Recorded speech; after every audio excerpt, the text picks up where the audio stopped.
Če Mustanga vsi dobro poznamo, pa veliko manj velikega Explorerja. V Ameriki so takšni modeli popularni že vrsto let, v Evropi pa se je vse začelo s popularizacijo velikih križancev.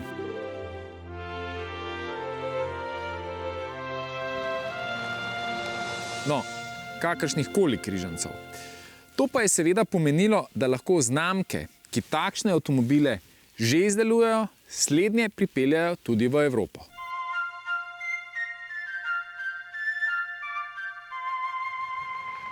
Onkraj luže ga namreč prodajajo že več kot 30 let.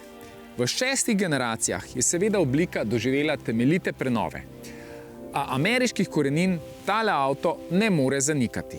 Že svojo pojavo ne, saj je velik, širok in visok ali na kratko mogočen. Vseeno pa se zdi, da je dovolj mikaven za evropski trg ali, če želite, z obliko pretirano ne odstopa od večine velikih križancev.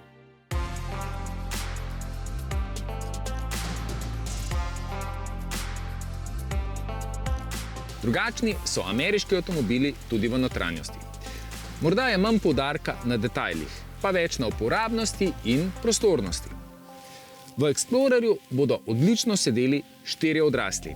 Tu, na sredinskem sedežu, se sicer lahko sedi, a za daljše poti bi ta sedež izpustil. Zadaj sta še 2, precej bolj razkošna kot tale sredinski, a je prostornost na njih precej odvisna od potnika v drugi vrsti. S pomičnim sedežem je pač potrebno najti prostorski kompromis. Najbolje se brez dvoma sedi na vozniškem sedežu. Delovni prostor sicer ni nič posebnega, a je udoben, prostoren in ponuja vse, kar voznik potrebuje, vključno z digitalnimi merilniki, volanskimi stikali in nenazadnje sredinskim zaslonom. V dobi digitalizacije in tekmovanja, kdo ima večjega, Explorer sicer potegne kratko, a dobrih 10 palcev velik zaslon vseeno ni med najmanjšimi. Bolj pomembno je to, da deluje in da je relativno hitro odziven. Glavni razlog, zakaj je ta avto sploh pripeljal v Evropo, pa tiči pod motornim pokrovom. Sicer ne bo dovolj, če razkrijem, da je pod pokrovom 3-litrski bencinski 6-valjnik. Sam po sebi bi bil namreč preveč potraten za evropskega voznika. A ker so mu dodali še električno pomoč, zdaj tale Explorer nastopa kot priključni hibrid, številke pa prepričajo same od sebe.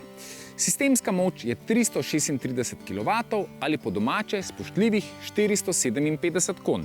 Še bolj impresivnih pa je 825 Nm navora. Tako motor nikoli nima težav s težo avtomobila, ki ob polni potniški zasedenosti presega 3 tone.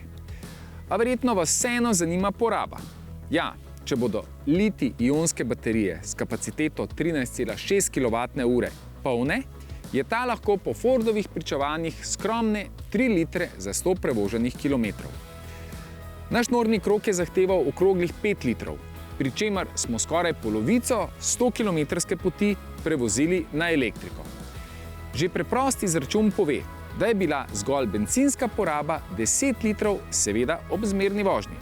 Če pa želite razjeziti Fordovih 457 konj, bo verjetno tudi 15 litrov za 100 prevoženih kilometrov premalo. Fordov Explorer pa ni samo udoben potovalni križanec.